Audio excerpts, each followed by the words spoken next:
Nós estamos aqui hoje com muita alegria para falar de Kardec no dia de Kardec, né? No dia mesmo do aniversário. Bem síncrono isso.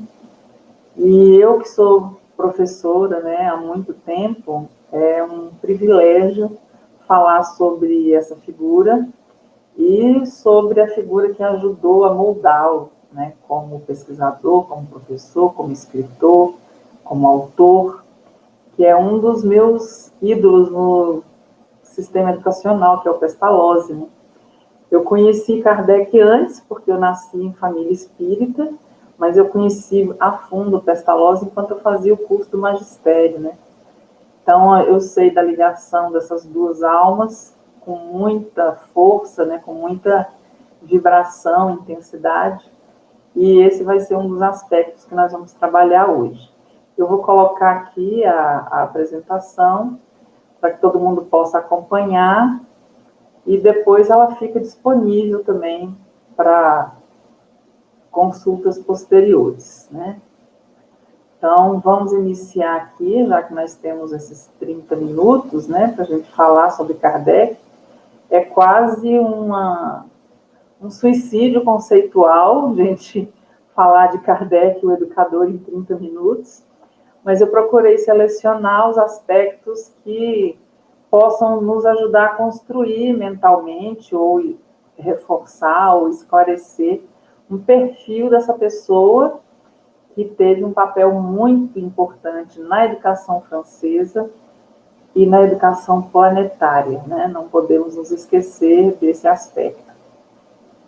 Vamos iniciar, então, como sempre se deve fazer, né, do início. O menino, né?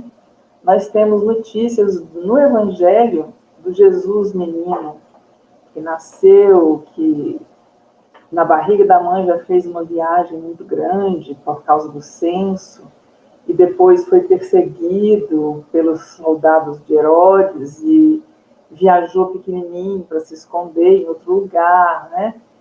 Então, a gente tem notícias de Jesus menino diante dos doutores no templo de Jerusalém. Vamos, então, começar com o menino Hippolyte, antes de ele se tornar Kardec, né? Então, Hippolyte Léon Denisard Rivail. Data de nascimento, 3 de outubro de 1804, né? Então, já faz um bom tempinho, né? Que esse espírito retornou e trouxe tanta coisa boa para nós. Nascido em Lyon, ele era filho de um juiz de direito, Jean-Baptiste Antoine Rivail, e Jeanne-Louise Duhamel, que era professora. Então, ele seguiu os passos da mãe na profissão, mas não deixou de receber toda a carga, né, conceitual e procedimental dos conhecimentos de direito que, com certeza, o pai passava no cotidiano, né? E ele foi aluno de Pestalozzi de 1814 até 1822. 8 anos, né? Sempre muito interessado em ciências e filosofia. E Pestalozzi tem muito a ver com isso, né? Essas duas almas, né, estão ligadas pelos laços de conceito, de prática, de ideal. Pestalozzi é considerado na história da educação um marco gigantesco. Primeiramente porque ele afrontou a escola segregacionista que existia na época, que separava os filhos dos ricos dos filhos dos pobres e as meninas dos meninos. Ele foi o primeiro a ter classes mistas de mulheres e homens, né, na Europa, desse início do século XIX. Começou no final do século XVIII e prosseguiu com essa tendência, né, com essa marca da diversidade. As classes mistas eram, para ele, um dos jeitos de você refinar a formação de uma personalidade. Quanto mais ingredientes de convivência, de troca, a pessoa recebesse, mais bem informada ela estaria para viver em sociedade. E por causa desse pioneirismo, Ele sofreu muitas perseguições. Várias escolas dele foram fechadas porque as pessoas mais tradicionais, com mente menos aberta, se apavoravam com a ideia de misturar os gêneros dentro da mesma sala. Para eles seria assim uma coisa absurda.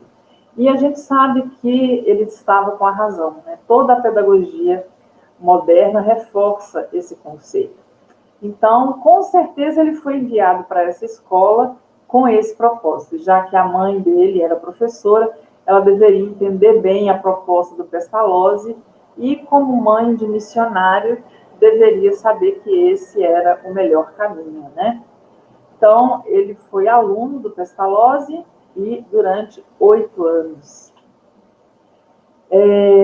O castelo de Yverdon, na Suíça, essa imagem que está aí, ele existe até hoje, né?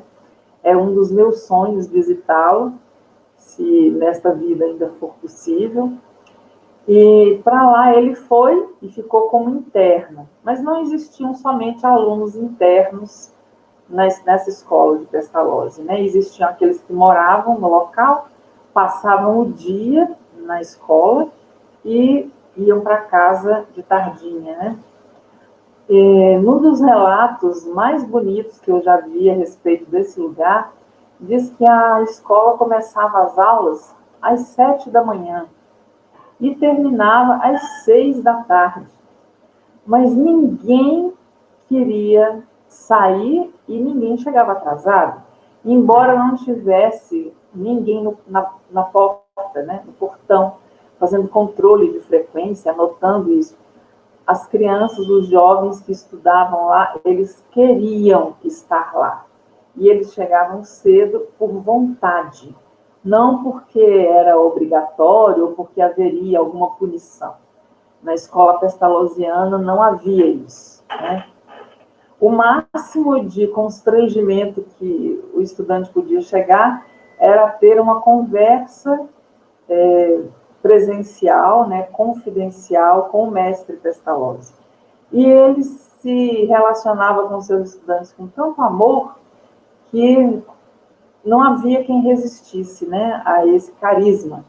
E ele conseguia dobrar até os mais enfurecidos, alguém que estivesse fora do ponto, né? Ele conseguia dar jeito nisso. E enquanto Kardec, que ainda não era Kardec, né, era só o menino, crescia nesse sistema, ele já foi se destacando.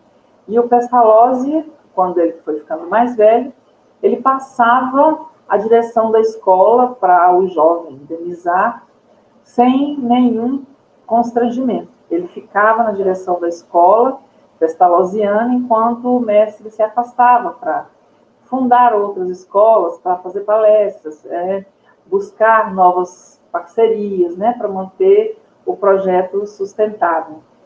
Então, ele foi de mestre, de discípulo a mestre, né, com uma rapidez muito grande, porque realmente era um estudante muito aplicado, né, muito dedicado. E quando ele terminou, ele já foi exercer a função de professor em escola fora da escola pestalozziana, né? Ele voltou para Paris, para Lyon, e depois foi para Paris. E lá, no início de 1825, ele dirigiu uma escola de primeiro grau, o primeiro estabelecimento de ensino fundado por ele em Paris. Então, ele era jovem, mas com um poder empreendedor muito grande. Então, ele não se contentou em servir como mestre em algumas escolas. Ele fundou uma escola de primeiro grau e tomou conta dela. E logo em seguida, em 1826, veio um instituto técnico, que funcionou até 1834. É um instituto que levava o nome dele. O prédio ainda existe hoje na Rue de Sèvres, em Paris, mas agora é um prédio comercial, né? Aí eu até coloquei a fachada dele aqui, para quem for a Paris, quiser visitar, né? Esse endereço é também uma referência histórica interessante. Como ele era muito bom em muitas coisas, ele também trabalhou como contabilista em 3 casas comerciais. Principalmente porque a abordagem educacional dele era muito pioneira e não eram todos os pais que concordavam com aquilo. Então, às vezes matriculavam o filho na escola dele por causa do renome que ele já tinha, mesmo sendo jovem, mas depois começavam a discordar porque as mentes estavam muito fechadas, né, para procedimentos não tradicionais na área de educação e em tantas outras. E para complementar a renda, ele também trabalhava como contabilista. Então, era excelente em matemática. Vocês vão ver lá na lista de livros publicados que ele tem vários volumes nesse aspecto, né? E ele tinha um parceiro, né, nessas ações de fundar escola, manter escola, o professor Levi Alvarez, que se juntou a ele para preparar cursos noturnos para alunos de ambos os sexos. Isso significa que ele continuava trabalhando nessa perspectiva de classes mistas, né, com os 2 gêneros presentes, e que ele estava também ajudando o aluno trabalhador, porque era curso noturno. Muitos jovens trabalhavam durante o dia e não tinham como frequentar a escola regular. Mas para aqueles que queriam continuar investindo energia na sua autoformação, ele criou essa oportunidade e foi dar aulas à noite, para que as pessoas que trabalhavam durante o dia, elas tivessem condição também de continuar a sua instrução. Além de ser esse professor, esse contabilista, ele também era um linguista. Falava corretamente alemão, inglês, italiano, espanhol e holandês. Coisinha pouca, né? Uma mão na frente e outra atrás, qualquer um de nós é capaz de fazer isso, né? Óbvio. E não era somente uma leitura instrumental. Ele falava corretamente, também escrevia. E isso ajudou muito Kardec, já quando ele se tornou o codificador, porque ele recebia mensagens psicografadas, artigos, testemunhos, perguntas e ataques, argumentações em muitos idiomas de todos os lugares do mundo. E ele conseguia ler, né? Isso fazia toda a diferença na hora de separar por assunto, por responder, criar uma resposta única para dar conta de falar com vários interlocutores ao mesmo tempo. E ele também era mestre e membro de várias sociedades sábias, principalmente a Academia Real de Arras. Né? Era uma sociedade real de ciências, letras e artes. Aqui a gente tem do livro de atas, né, dessa sociedade, aquela que é do dia 3 de dezembro de 1831. Tá? Nós temos aqui a capa, né, para mostrar que esse documento realmente é histórico. Uma pessoa que tinha uma pedagogia refinada por conta do aprendizado pestalozziano, ainda falava alemão, inglês, italiano, espanhol e holandês, além do francês, né, que já era a língua materna. Então, muita formação acadêmica de peso. Ele realmente um intelectual respeitado na sua época. E, como pedagogo, ele se voltou para o ensino público. Democratizar o ensino público. Fazer com que as pessoas tivessem acesso a uma educação de qualidade paga pelo Estado. E isso é uma coisa muito séria, porque as escolas particulares eram mantidas pelas mensalidades dos pais. Logicamente, quem não tinha condição de pagar a escola particular ficava sem atendimento acadêmico. As pessoas cresciam sem saber ler, escrever, né? Sem ter acesso à cultura, ao livro, ao pensamento elevado, né? As funções superiores do cérebro não tinham esse espaço de exercício, né, dessas funções. E aí, para atender a isso, ele participou de vários grupos de trabalho. E quando ele viu que os grupos de trabalho não avançavam como ele gostaria, né, com a rapidez necessária, ele resolveu pegar a iniciativa particular dele e dar o exemplo. Então, entre 1835 e 1840, na própria casa dele, ele manteve cursos gratuitos de química, física, anatomia comparada, astronomia e outros. Olha o que ele era capaz de ensinar. Quem de nós hoje dá conta de ensinar química, física, anatomia comparada, astronomia e outros assuntos?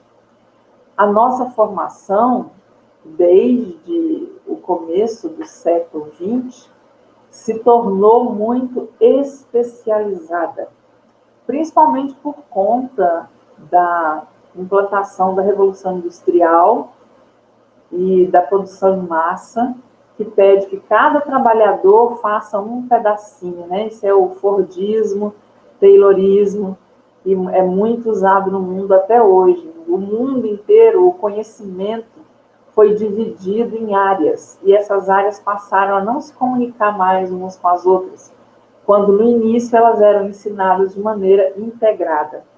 Existe até muitas publicações para retomar essa interligação dos conteúdos, e uma das mais importantes, na minha visão, é o livro do Edgar Morin, que fala da cabeça bem feita e da religação dos saberes.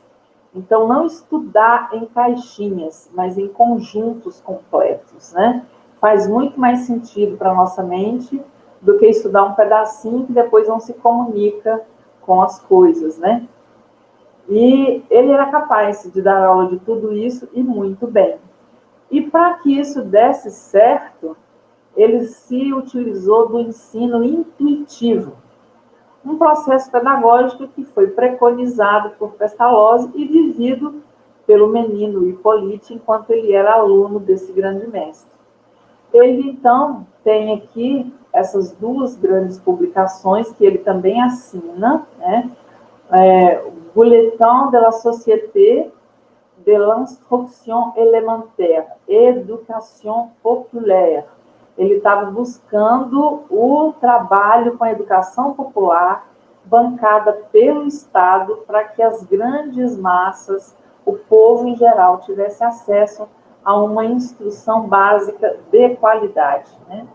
E aqui ele mesmo propôs um plano de melhoramento da educação pública.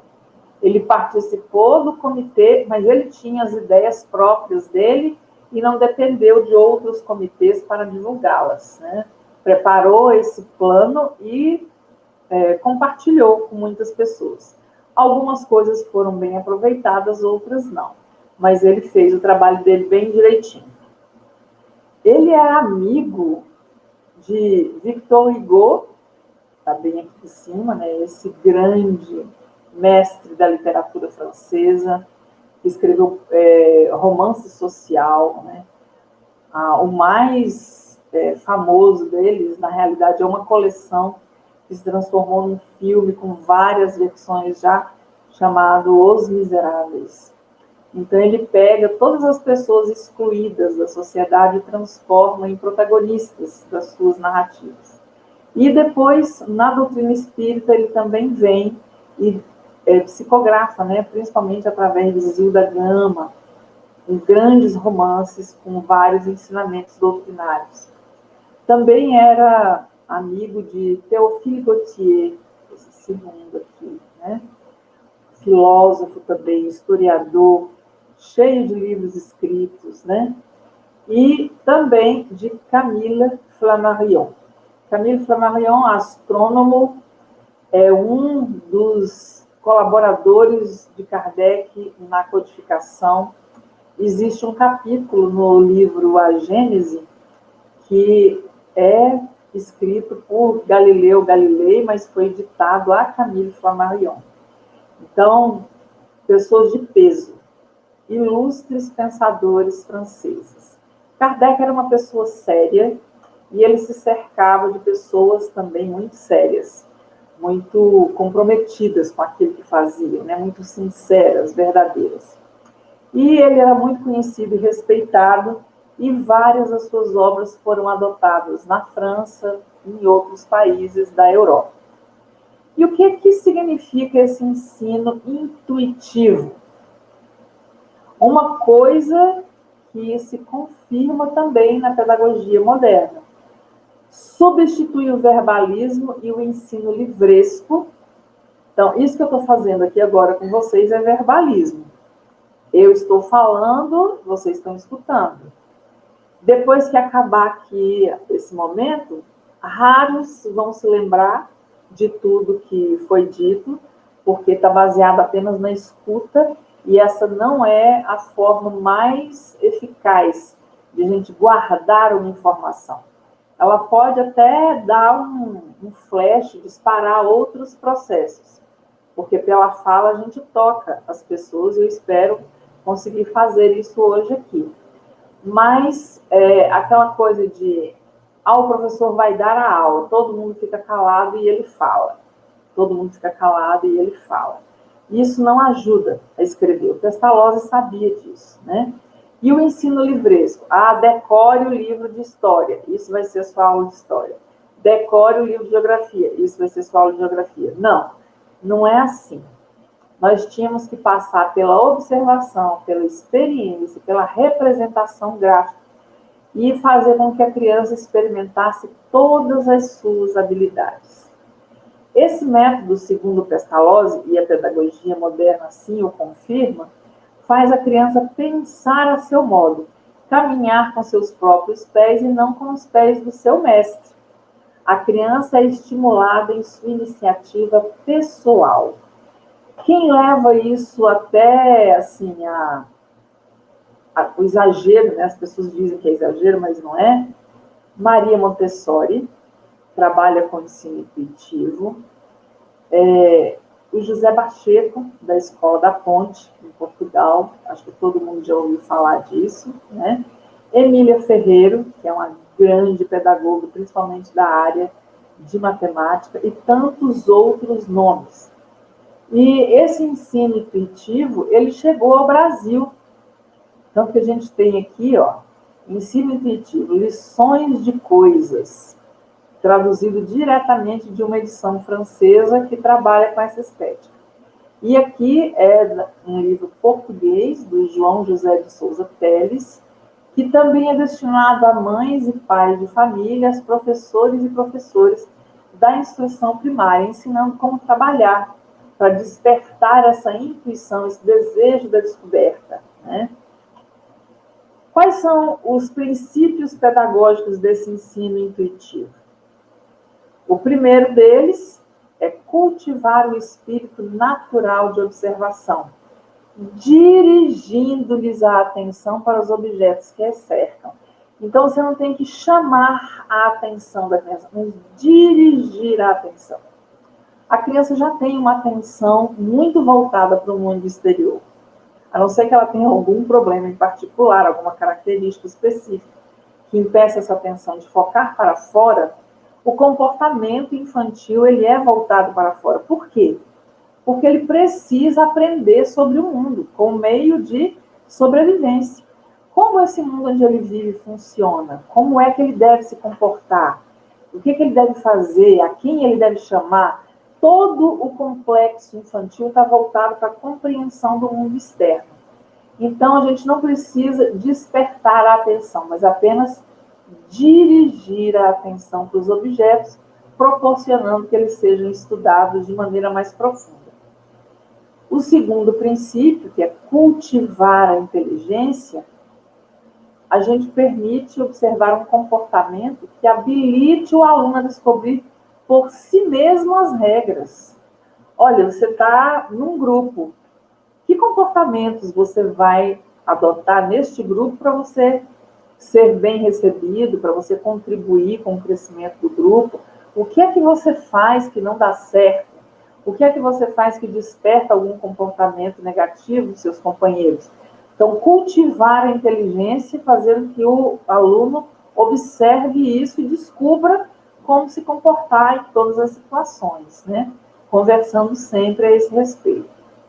O terceiro princípio, proceder do conhecido para o desconhecido, do simples para o composto. Então, vamos trabalhar fazendo com que o conhecimento se some a um conhecimento anterior, e mais outro, mais outro, mais outro, mais outro. Tudo seguindo de degrau para continuar esse aprendizado. O quarto princípio é evitar toda atitude mecânica. O aluno tem que conhecer a finalidade e a razão de tudo que ele está fazendo. Não é faça porque eu estou mandando, não é faça porque eu quero que você faça. Faça porque todo mundo está fazendo. Isso é mecânico. Decore esse texto. Isso é mecânico. Eu tenho que saber o motivo de aquele aprendizado ser importante para mim e como é que eu vou levar isso para a minha vida, né? Aqui, o concretismo, é o número 5. Conduzi-la a palpar com os dedos e com os olhos todas as verdades. A questão da sensorialidade, né? Não somente os dedos nem os olhos, mas trabalhar com todos os sentidos. E só confiar na memória aquilo que já tenha sido apreendido pela razão. Então, agora você entendeu tudo? Agora memoriza. Se você compreendeu essas relações, compreendeu como é que as coisas se juntam, por que elas se separam, o que é que coordena essa junção, essa separação, então você vai à frente que vai dar certo, né? Se a gente fosse observar o Kardec, antes mesmo dele ser Kardec, a gente já diria, meu Deus, né? Muita coisa. Olha o tanto de livros que ele publicou. 1, 2, 3, 4, 5, 6, 7, 8, 9, 10, 11, 12, 13, 14, 15, 16, 17, 18, 19, 20, 21, 22. 22 livros didáticos. E, gente, isso aqui foi antes dos 50 anos.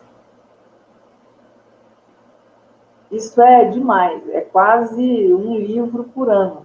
Além de tudo, todos os trabalhos que ele já desempenhava, né? E além do trabalho como contabilista também. É muita coisa, né? Agora, essa questão da vivência de Kardec como professor durante tanto tempo da sua vida, com certeza prepararam o professor Rivail para se tornar Kardec. Ajudaram ele a organizar didaticamente a mensagem da codificação que a espiritualidade superior tinha enviado para reeducar a humanidade inteira. O excesso de trabalho na construção da codificação o afastaram da docência como prática cotidiana, mas ele nunca deixou de ser educador. A gente vê da primeira linha até a última dos textos da codificação que a intenção de Kardec era educar. Quando ele cria a Revista Espírita para responder a todas as correspondências que chegavam até ele, todos os dias, muitas, havia dias em que ele recebia centenas de cartas. Hoje em dia que a gente só recebe carta de cobrança, né? Ou então propaganda, alguma coisa. Kardec recebia cartas em outros idiomas, e eram cartas longas, com confidências, com reflexões filosóficas, com mensagens psicografadas. Se ele não tivesse essa mente organizada, cientificamente, pedagogicamente, didaticamente, ele não teria condições de ter dado conta de todo esse arcabouço da codificação. Por isso que com essa publicação aqui, de Zeus Vantuil e Francisco Thyssen, se fala dos dois, o educador e o codificador, como perfis integrados, né, da mesma personalidade. E como o tempo só nos permite essas abordagens a respeito de Kardec, professor, e como é que ele fez essa transição para se tornar o codificador, a gente termina por aqui e depois vocês podem acompanhar a bibliografia, né, além deste livro que já está aqui citado, que é de leitura praticamente obrigatória para todos nós que nos dizemos espíritas.